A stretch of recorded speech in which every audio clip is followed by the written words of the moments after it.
Hi, everyone, and welcome to the second of our Female Founders series. The future is female. I'm so excited today to be joined by Charlie and Vicky, the co-founders of Swoperz. Thank you so much to everybody that is tuning in today. Obviously, March is it's International Women's Day, but like any good celebration, we're going to drag it out for the whole month. Every week, I am going to be joined by amazing women in business who might be founders or investors or business leaders to talk about their journey and share a bit of the spotlight and talk about some stuff that I think is really important. And I'm so lucky to know Charlie and Vicky and to be working with them. And their story is not only super inspiring, but super cool. And I just know that everyone's going to love it. So what I'm going to do before we get started, a little bit of housekeeping.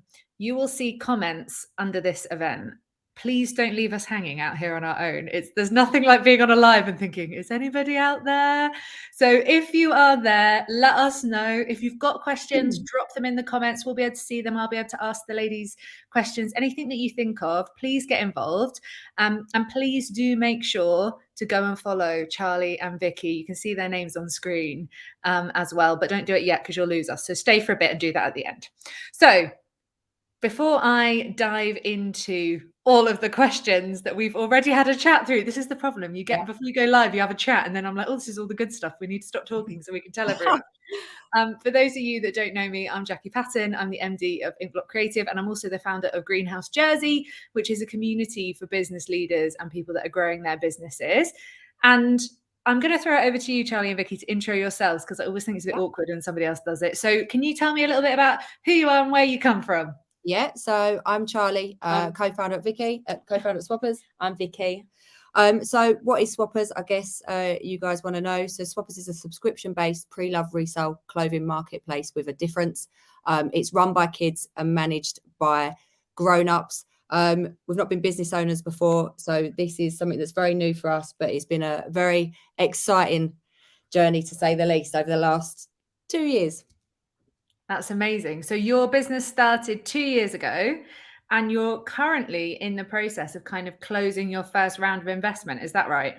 That's right. Yes. Yeah, that's right. So in actual fact, we had the idea 2 years ago and we only actually started validating the idea in September. We did a soft launch to friends and family, but we sort of made the decision that, we were going to go ahead with the business. And we actually sort of started that process with a launch event. And that was only in September. So it's been a bit of a whirlwind since then. That is a whirlwind, but amazing, isn't it, to think how quickly things can move from, right, we're going to go all in on this now to, oh my goodness, first round of investment. And here we are ready to start getting this thing to market. Exactly. It's it's been really exciting. It's not been without its ups and downs. It's been a journey, but it's been enjoyable, isn't it? Yeah, it has been a journey, and we're best friends. We've been best friends for many years. And actually we were inspired by our daughters who were best friends, and they love each other. So it's where the idea really came from during lockdown. So it's been quite organic. The process has been quite organic. So just explain a little bit about how kind of Swoperz works, just before we dive into this, just so that anyone that's thinking, okay, Swoperz, what is this? So how does it work? If we, once it goes live, what can we do? How does it work? Yeah, exactly, Jackie. So we are, it's a subscription-based marketplace. It's a little bit like your Netflix. So you set up your account, and actually what it enables children and families to do is access pre-loved fashion. So children have unlimited opportunities to swap pre-loved clothing. They're fairly rewarded with a token allocation, meaning there's unlimited opportunities to swap and shop. But actually what they have the ability to do is create their capsule wardrobe with the clothes they already have. So what that means is we're saving parents time and money in the process. But the really cool part about what we do is that it's all completely safe, and that it's verified by our parents and our grown-ups, so they can actually oversee everything that their children are doing. So we can ensure they're not uploading their school uniform in exchange for a new pair of trainers or whatever it is that they want. But actually what it is, it's a safe, verified environment where kids can access pre-loved clothing. And actually for the first time, they can access the clothes that they want to wear, because as parents, we know we make so many decisions for our children.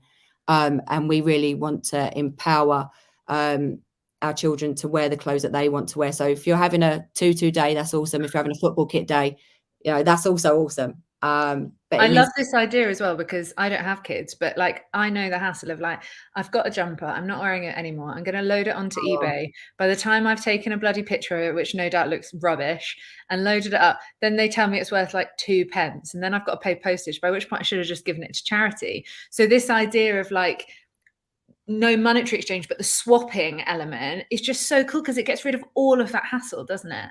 That's it. And us parents, we're busy. Yeah, we're so busy. So it takes away that, as you say, Jackie, it takes away that pain point. Yeah, that's actually where it started. So it all began from lockdown, really. Our daughters, so Pretty and Sophia, they spent more time on Zoom calls doing their homeschooling, hopefully not being taught too much by us, but in their pajamas.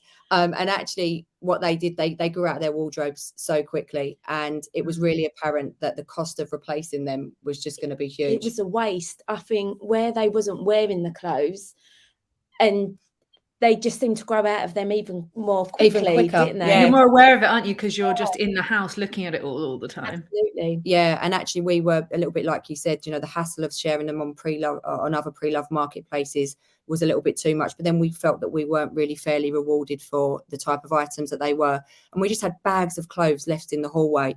And I said to Vicky, and this is where it genuinely started. I said, Vic, what do you do with your pre-love clothing? She said, well, I try to extend the offer to my friends and family. Yeah. And actually what we found was, before we could sort of arrange to swap or share these clothes, the girls were rooting through the bags together. And before we knew it, actually, Sophia owned half of Pretty's wardrobe and Pretty owned half of Sophia's wardrobe. And I said to Vic, are you okay with this? And Vicky was like, Charlie, it's saving me money. And actually Sophia's such a fussy little one, where she's so happy and pleased that she's wearing her best friend's clothes, that we then decided to, as part of lockdown, extend this to our friends. So we had lots of garden parties with lots of fashion shows with our friends' children, and we spent most of our time just swapping and sharing pre-loved clothing because we had nothing else to do. WhatsApp groups, fashion shows, Facebook group. We then sort of did this with our friends and family, and we realized actually we were saving so much of these clothes, many of these items going into landfill. And even our friends, by their own admission, said, look, we don't upload them onto existing marketplaces because we don't feel fairly rewarded. In actual fact, it's too time consuming for us to do. There's not a great offering out there in terms of if we wanted to replace for other pre-loved items for our children, especially children aged 7 to 11. It's quite there's not many options out there. So we decided, because for like babies and stuff, there's stuff, isn't there? And then for like grown-ups like us, like I'm a Depop obsessive, so there's plenty of like stuff for us. But those kids in the middle. Those kids in the middle, and exactly that. And we said, right, okay, let's set up a Facebook group and just see how many more people. And that's when we really started to validate our idea at its earliest stage. And then once we realized that actually we had over 300 people that thought and felt the same about pre-loved clothing, and their children also, there was no stigma attached to them wanting to wear other children's pre-loved fashion, that we said actually there's a huge gap in the market, and we know that we can help by enabling children to access pre-loved fashion, giving them the control, and actually by saving parents just like us time and money. And that, Jackie, that's honestly as organic as it started. But that's amazing, isn't it? Because you're literally testing the idea and it's working. So you're like, right, how can we turn this into something that could go global? I bloody love it. It's just such a good idea. Kids love being in control. They love swapping and trading. They love getting rid of something they don't want for something they do want. And actually, if we are removed from that decision making, but we can still ensure that it's safe and controlled, because these kids, they do get carried away. Can you imagine? Where's your school jumper? Oh, I swapped it. Go on. Yeah, exactly that. Pretty actually said to me, she spoke to one of her friends on the way home, and he said, she was talking about Swoperz to him, and he said, I don't like my coat, but I really like my friend's trainers. Does that mean I could have them? It's like, well, yeah, pretty much. And but only if he loads them up, can't nick them. Yeah, exactly. But so that is us. That is our idea. It's such a great idea, and I can't wait to see it come to life, because it is just, it's one of those, I always think, obviously I watch a lot of things like Dragon's Den and all of that. Yeah. And sometimes you hear an idea, don't you? And you think, oh, I wish I'd had that idea. Like, that's such an obvious, great idea. Why has it not been thought of before?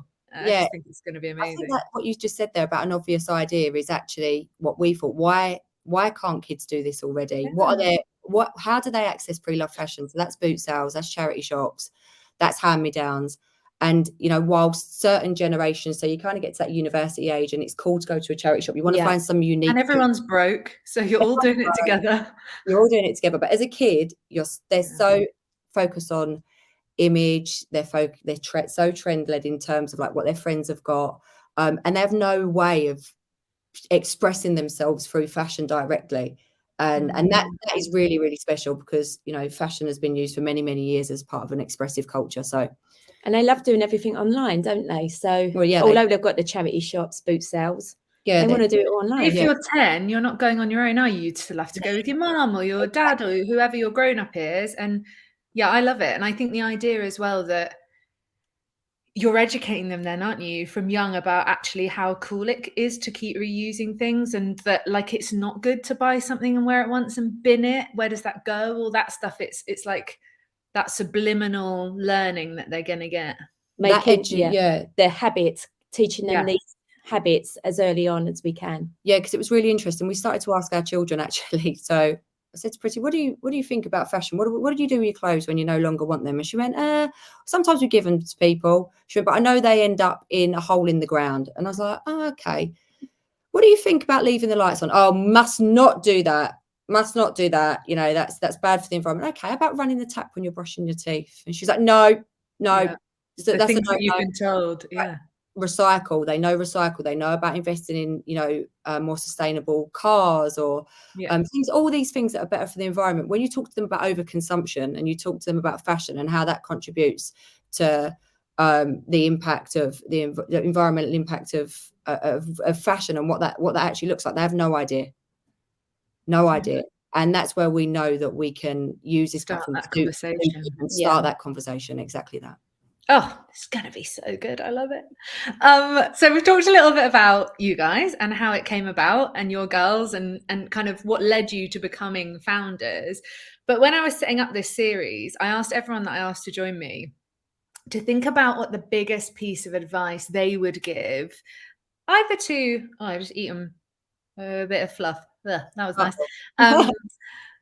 Either to other female founders or anyone of any gender that is thinking about going into business, what would your biggest piece of advice be to them? Be yourself. Be yourself, definitely. Don't be someone that you're not, because that mask falls off so quickly. We've experienced that. I'm laughing. I'm really laughing about this because, again, it's, you know, people have bought into us as individuals. You know, they've bought into us as much as they've bought into the idea of our business. Okay. And we've always, you know, we're very open and transparent people. We wear our heart on our sleeve. You know, what you see is what you get. And actually, we've always said, you know, we're just going to be us. And the one time we tried to be something that we wasn't because we thought that's what they wanted us to be, we almost nearly lost a round of investment. And it was one of the biggest learning curves so far. And actually we were presenting and we were pitching and we were very rigid. You know, there wasn't any of this, you know, we've got a great relationship. There was no real dynamic there. It was very much robotic. And it was what we thought. We thought they wanted the numbers. We thought they want, and they do want that, but they want it delivered in a way that's engaging and the way that it's believable. And they're buying into you.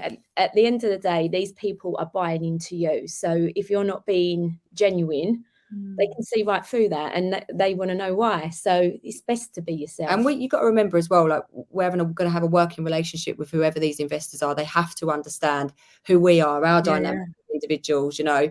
And we displayed by far one of the worst representations of ourselves ever. It was awful.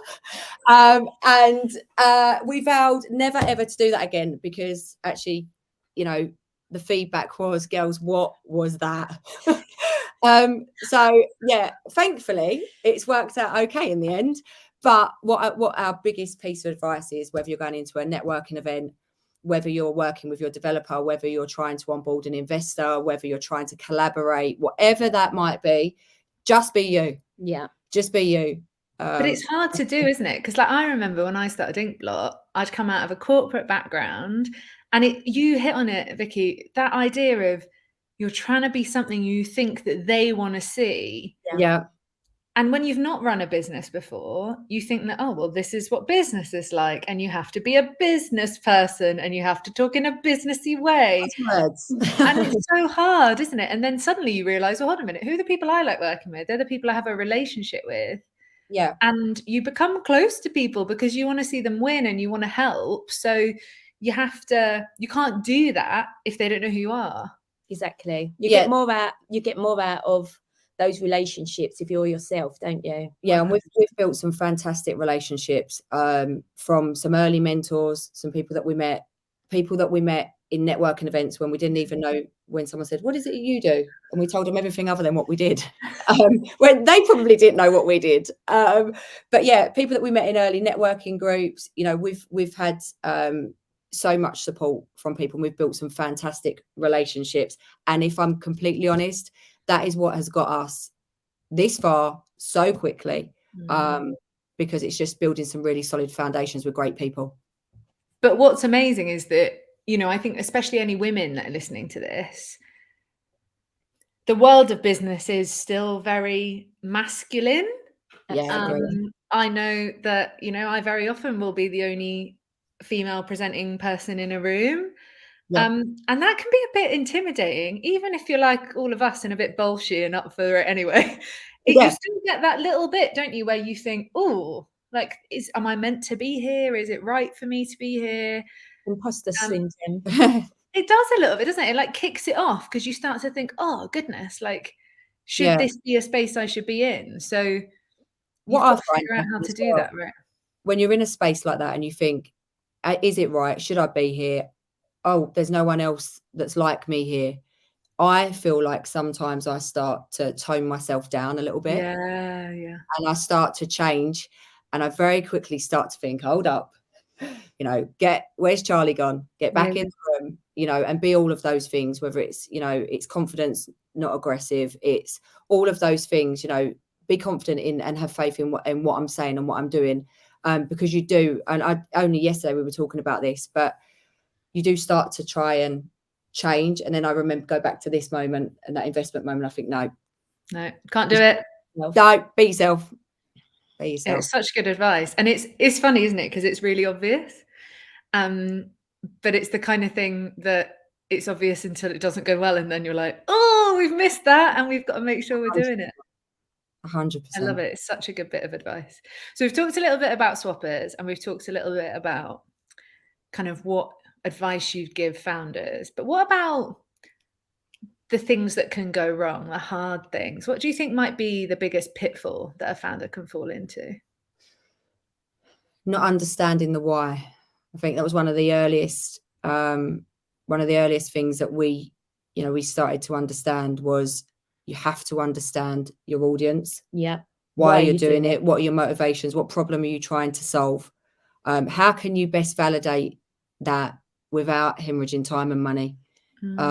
Is there a problem as well? Because sometimes you think that there's a problem and you've got this idea and it's fantastic, but does anyone else think that? Is anyone else experiencing that? So research. Yeah, and research that with not just people in your social circle, right? Because you need to come from a place where everyone, like our friends probably think and feel in the majority the same as us. Well, that's natural, isn't it? Yeah. And when we started to cast that net further afield, that's when it gave us some real confidence in what we were doing. And when we started to then, okay, let's back that up with some really tangible facts, some industry facts that really, you know, concretes what it is that we're saying that we need to solve here.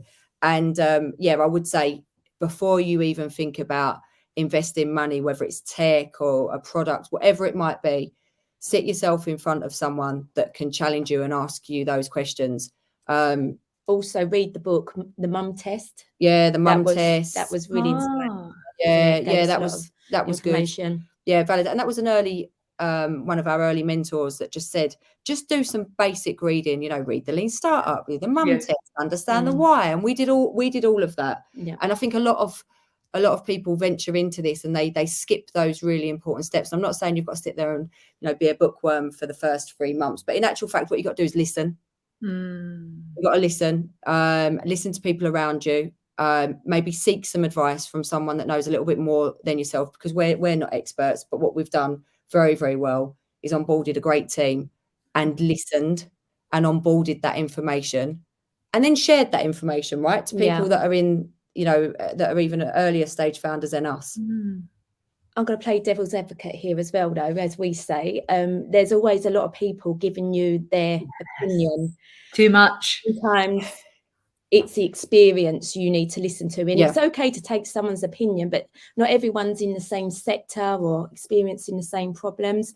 So sometimes don't just listen to people's opinions and run with them.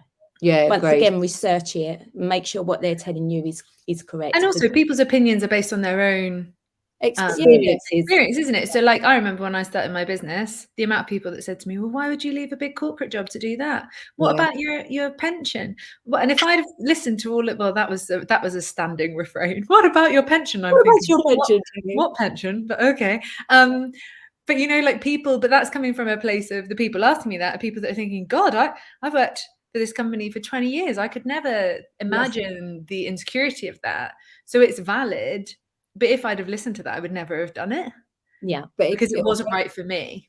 Yeah, and it goes back to we lead we're street smart individuals, right? We're not education smart, and there's nothing wrong with that. But we use that to our advantage, and actually we lead with our gut on almost everything. We look at each other, and I'm the world's worst, and I'm like, oh, let's do it. That's a great idea. Vicky goes, no, come back. And we then go through the process of, does it feel right? Is this decision right? And we go through that validation, coming away, stepping out of the situation and coming back to what always feels right. And that's always together.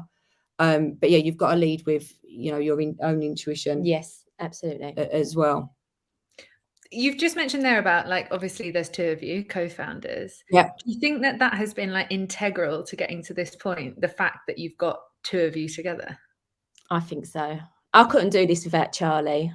I'll say that. I couldn't do it without Vicky, because I would have been off out there. I wouldn't have done the validate. I would have been like, this is a great idea and everyone's coming along on the ride, and I wouldn't have done those early steps. We've got very, very different personalities. Vicky's the anchor. She's the one that looks into all the finance. She's the one that, is meticulous when it comes to the research. I'm the big ideas. I'm the, I'm the energy. I'm the high octane. I'm the people person. I'm going out there and forming all of the, the relationships that we need to make it happen. But ultimately, when we come back together, we've got Vicky is a very, very solid foundation. And I'm all of that out there kind of, two different personalities, energy. But we've got the same core values. Yeah, we have, which is so important, right?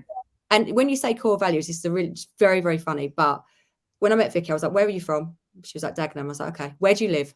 She was like, "Near Five Elms," was a place in Dagenham. I said, "Okay." I said, "I live over the road from you. I can see your house from my window." And that, when you mean like two people that are very, very in tune, from that moment in time, I was like, "We got this. Let's do it." So yeah, obviously, after a few bottles of Prosecco, we then decided to put pen to paper and write our first 50-page pitch deck. Which now is no longer 50 pages long. No, I can assure you it's not 50 pages long, but it's it's something for the archive. It's interesting though, because I think, a lot of people start businesses alone, right? And I think that if you don't have a Vicky to your Charlie or a Charlie to your Vicky, you have to find other ways of getting that support or that insight. So if you're a Charlie, you need a Vicky in your life. And if you're a Vicky, you need a Charlie in your life to help you have those two elements. Because a lot of people do start off, don't they? And some people get so into the detail, they can't do the relationship building. Some people get so into that bit, they don't even think about the detail. Some people just don't have the skill sets to be able to do it all. I certainly don't have the skill sets, although I'm learning, and it's skills I'm developing, because when you run your own business, you have to be, jack of all trades. But Vicky, specializes in the numbers and understanding those finer details. It was unimaginable for me almost 4 or 5 months ago to even think about, looking at a financial forecast spreadsheet and actually understanding it. Looking at it and making it sound great is one thing. Understanding it's another. Yeah. That's what Vicky does. But it's so important, isn't it, to think about those skills and make sure that you're getting them, whether that's in your founders team, or whether that's in a wider team or advice or whatever it is you might need. Exactly that. It's getting that solid team around you, isn't it? Massively. And how do you feel about starting a business with one of your besties? Well done. Ask me first, because she might have a different opinion. No, for me, I couldn't think of anyone better that I would want to go on this journey with, because it's going to be difficult. It's going to be very rewarding. It's going to be all of these mixtures of emotions. And actually, I hear so many founders say how lonely it is on their own. And I can't think of a better person to be doing this with, because we're sharing all of this together. And I just said to her before, when she came around, I was doing something, I went, should we have a row? She was like, what? Well, I'll just shut the door on you and just ignore you. I was like, okay, yeah, that's fine.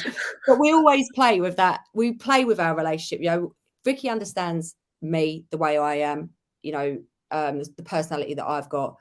And I understand you. And that's what it is. Just having that mutual agreement that you're very different, but we are super excited to go on the same journey together, I think. Yeah, absolutely. I've always said that it's I think the different personalities works with us, because if we was both Charlie, you know, it would not work, would it? It wouldn't work. And was you going to say, was we going to be really in trouble there? She was going to, and then realise we're live. No, we have got those different attributes, but as I said, the core values are the same, and even coming from the same place where we've been brought up the same. Yeah, it does help. And we're very open, as you know, Jackie, and we know in business that there's going to be times when we're going to butt heads, but we're very open and we're very honest. And you just got to let me win. Yeah, we've done it in the past. She'll challenge me, I'll challenge her, and there's no argument. But it's like, well, why? But it's that respect, isn't it? It's that mutual respect. And some people can't do that. Some people take it inwards, and they'll manifest its way at them, and that's where the bad feeling comes. It's not like that with us, is it? It's actually right, isn't it? Because it's almost like having another marriage, because it's such an important relationship, isn't it? Like, you spend so much time together and you're building something. Our husbands are best friends as well. Oh God. So we're all, I'm so red, so hot. Everyone's aligned. But do you know what? The thing is everyone, it's a very, very supportive network that we've got. Yeah. And I think when we go home and we close our doors and we're with our own independent individual families, we all know what we're trying to achieve. Because it's going to be tough. It's going to be tough for everyone, but fun. So just before I ask the next question, I'm just going to remind anyone that's watching live, questions. If you've got any questions for Vicky or Charlie, pop them in the comments and I will see them pop up, and I will make sure to ask these lovely ladies this question. So we've talked a lot about relationships and the importance of relationships and being yourself and finding people that can help you. And obviously we're talking about being female founders today because this month is International Women's Day month. Do you think it's harder as a woman to build those relationships and find those people that are willing to take a chance on you? It's difficult. My background, you know, I've come from a corporate background, a little bit like yourself, Jackie. So I've had a network, not necessarily for the things that we need now.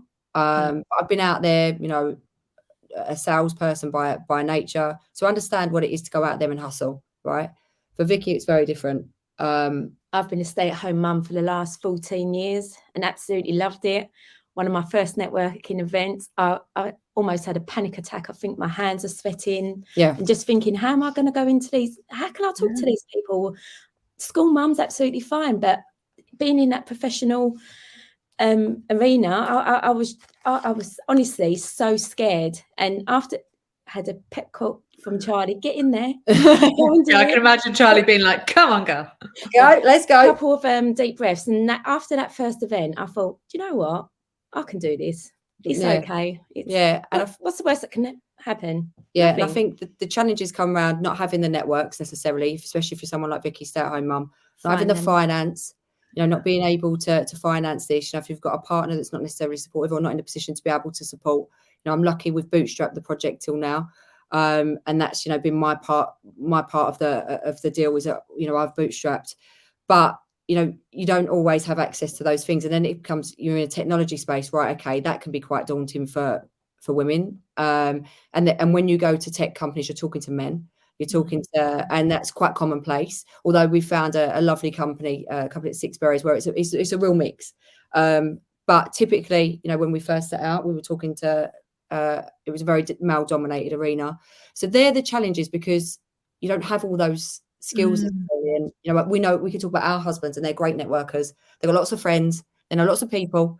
And we felt that our circle was very, very small. And actually now, by going out to networking events, to becoming confident in who we are, what we're doing, going out and telling everybody about Swoperz. And helping others. And helping others. Yeah, helping others. Mm. That's changed, and it's made it easier. But it was challenging, and I can see why it's challenging for so many women early days.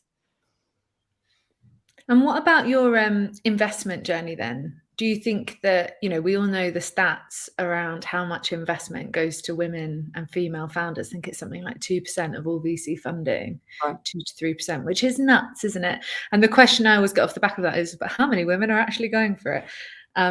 It's a lot more than 3%. I think something like 24%, maybe. Don't quote me on that.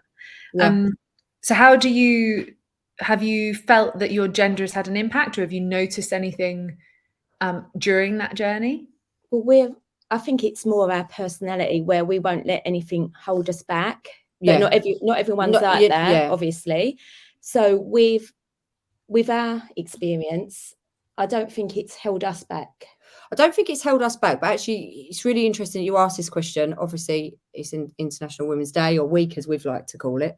Or month, if you're in my world. I'm just going to keep going. Yeah. We keep going with it. And actually, we were at a really intimate dinner yesterday with 10 other women in business, ranging from all, you know, different stages of their journey. And actually what we found, and one of the common trends was, you know, it would be great if there were more female investors that would understand, you know, products like ours, or maybe femtech, or, you know, whatever it might be, the challenges that female founders face, and actually female focused VCs, having more female and women's on boards. And actually we kind of tipped that on its head and was like, how great would it be if we were teaching children in schools, young girls in schools, that these roles actually exist? Because I didn't know that these roles exist. Yeah, if you're not come from that entrepreneur family or background, you're not open to these positions, are you? And let's remember, we're mums of daughters, right? So, you know, one of the biggest takeaways, and, you know, one of the high moments is when at the launch event with our daughters, and they were actively involved. They were walking around, they were hosting the swap shop. They were really involved, weren't they? My daughter was up dancing and singing. And, you know, actually looking at them and saying, listen, we're doing this because we were inspired by you. And, you know, we are going to make it happen. And for them to look and go, wow, you know, actually we could do something like that. That's pretty cool. So yeah, I think that answers your question. But yeah, it's interesting, isn't it? Because it's that age-old thing, isn't it? If all investors are men, or the majority, because obviously just historically the world of work there's been more men with money, and that's just the history of the world. Yeah, that is it. So historically there's more male investors, and I guess that's going to shift, and we're obviously seeing more female funds and things like that, which is really cool. But not at the rate necessarily that female founders are trying to access that money. So yeah, you never know. One day you might exit Swoperz, start a female fund, and off you go. Exactly. That's one thing we laugh about it, because when you go through the investment process, they go, so how are you going to exit? And I was like, we've only just started. Why are you asking me this question? But in actual fact, one of the things, apart from, I initially thought we were going to leave Swoperz, it was going to be left to my children and my children's children, a legacy. And we're like, no, actually, that's not the case. We are going to exit at some point. But actually, just knowing that, you know, it's everyone could do this if they try, and actually more people can access all of these resources and be in front of people more than ever for women. You know, it's still challenging. It's exceptionally challenging, but yeah, we can. Yeah, we've had some cool spaces, isn't there, that have got things that will help. Yeah, exactly that. Yeah, join a female networking. Exactly. Yeah, join a female networking community. Get the support of other women that are in your position, and break down that barrier and that stigma. And you know, don't become a victim to that. Just you know, put your big girl pants on, as we say, and give it your all, and go out there and give it your best shot, because if you're true to yourself, like we said, and you've got a great idea, you get great people around you, then you will achieve what you want to achieve. You've just got to have the confidence to go out and do it. And that was one of the things that you sort of struggled with early days was a confidence. Just have the confidence. Nothing ventured, nothing gained. I think I'd have even been the same low pitching that first pitch if it was all women. Now, I think I still had those nerves myself. Yeah, it's just it would have been probably easier, but out of your comfort zone. But yeah. Amazing. So my final question, and again, I'm just going to say, if anyone's got anything they want to ask Vicky or Charlie, pop them in the comments.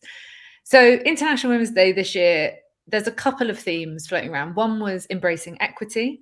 So this idea of how can we make sure that everyone's got the same starting point to make sure that we can get to equality. And the UN, actually, their theme this year for International Women's Day was digital innovation and technology for gender equality. And the idea was to recognize and celebrate women and girls who are championing the advancement of transformative technology and digital education. So when I saw that, I thought, oh, well, this is great for the Swoperz ladies, because that's right on the nose.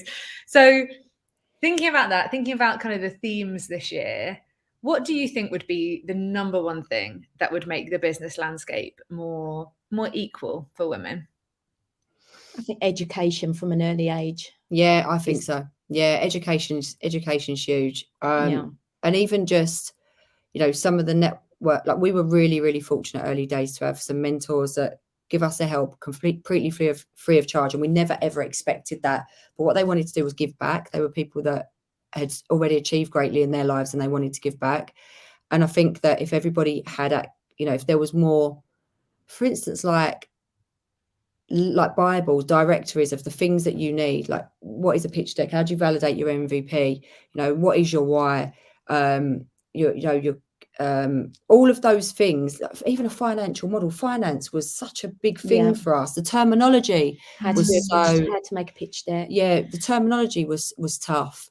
All of that kind of stuff. And even it doesn't matter whether you're in tech or not in tech, but particularly how do you build an MVP? How can you, use Facebook like we use Facebook, existing platforms, existing things that are already out there to validate your idea. And we've we said big, borrow and steal, and we have done that. But we've made it happen. And I would say like that directory, that Bible, if lots and lots of women that have already achieved greatly also become mentors, like find yourself someone that, believes in you, believes in your product, where there can be, a mutual agreement, maybe about the time, or you can pay them a fee to have their time to be with them. Ask questions. Because a lot of people are willing to answer a question, and then you can build up that relationship.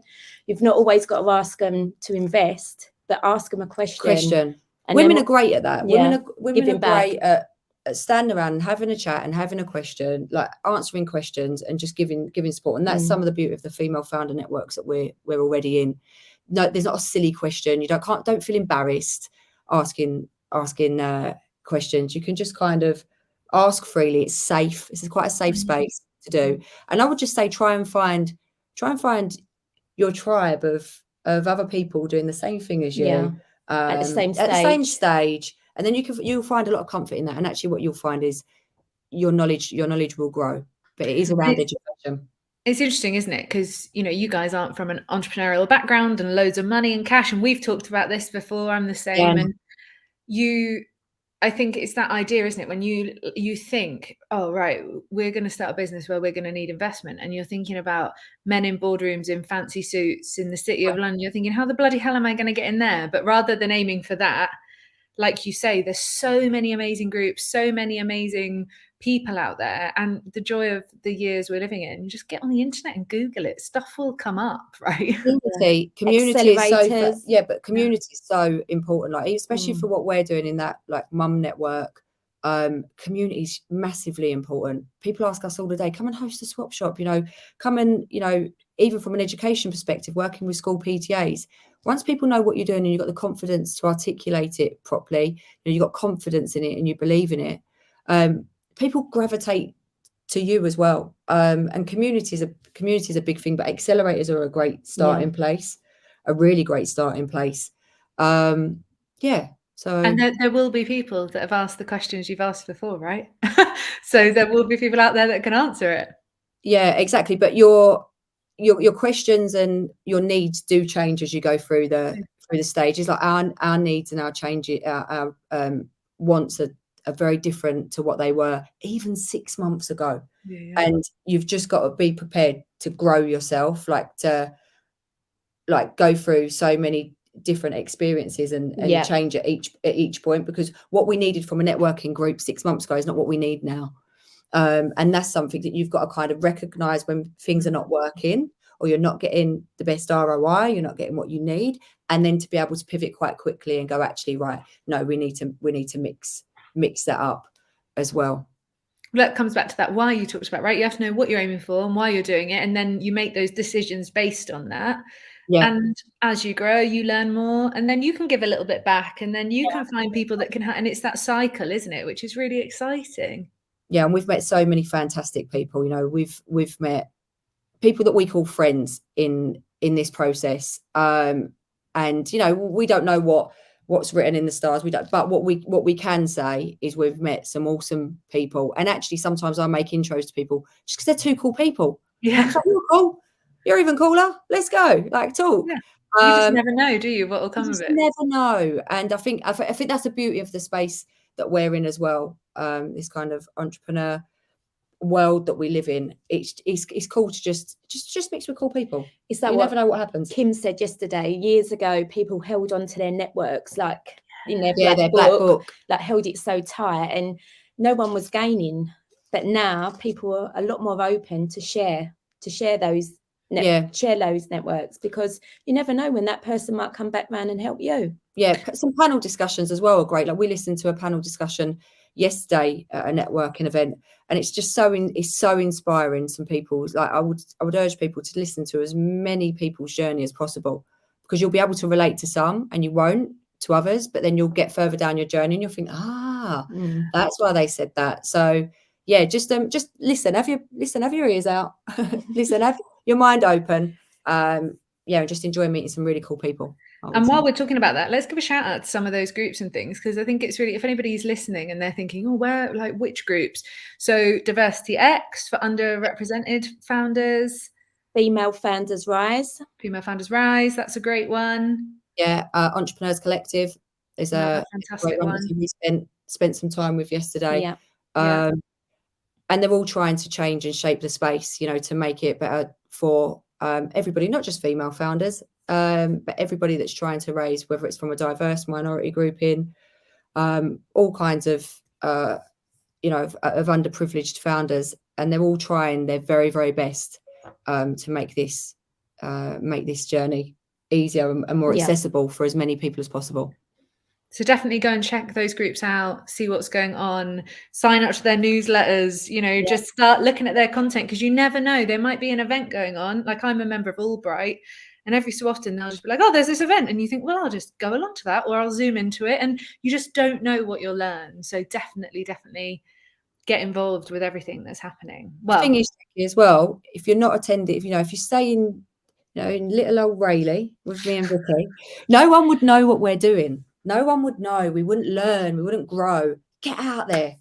Do you know, if you we went to one pitching event just very quickly, and I was like, right, Vic, how are you going to tell everyone what it is that we do?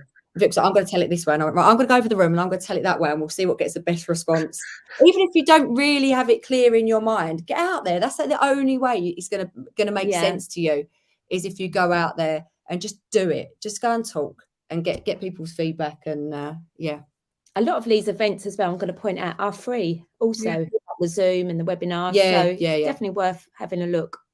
Yeah. And, I'm based in Jersey, and I go to a lot of events in the UK, and people are like, oh, I can't believe you came all this way. And it's like, well, the flight's 50 quid. So it's probably less than a train from most bits of the UK. And I think it's easy when you live in a small community to think that for us, where the sea starts is where it ends, right? Yeah. But that's not the case. You can get involved in communities wherever you want. And that's really exciting. We got a great piece of advice yesterday, actually, was you don't just limit your investment searches just to the UK. Like, remember, there's a big wide world out there. And if you've got a product that can scale globally, or, can be resold globally. Like, just remember that there's all of that out there. Don't just limit yourself to UK. And that was a great piece of advice. Actually, we were like, oh, didn't think of that. Yeah. You know? And that was just an awesome piece of advice. We live in a big world. Well, even in the country, right? We get very much like, well, it's London or it's nowhere. And that's also not true, is it? There's loads of cities doing amazing things. Exactly that. Well, I'm going to wrap up. That's 45 minutes of pure gold, ladies. Thank you so much. Thank you so much. So if people want to find out more about you, obviously they can go and find both of you on LinkedIn. But what about Swoperz? Where are we sending them to? You can head over to our LinkedIn page, and our website's under construction. But you know, when it's up and running, enter your details in there, and then we'll be on our mailing list, and we can tell you when we're ready to rock and roll. Amazing. So I definitely say go and give Swoperz UK Limited, which is how it comes up on LinkedIn, a follow, and then you'll be the first to know when everything's going. And if you want to find out more about me and what we're doing at Inkblot or over at Greenhouse, if you're a growing business, then go and check us out as well. Well, ladies, what an absolute joy. Thank you so much for giving up your time. It's so, so kind. And yeah, I'll see you soon. See you soon. Bye. Bye-bye.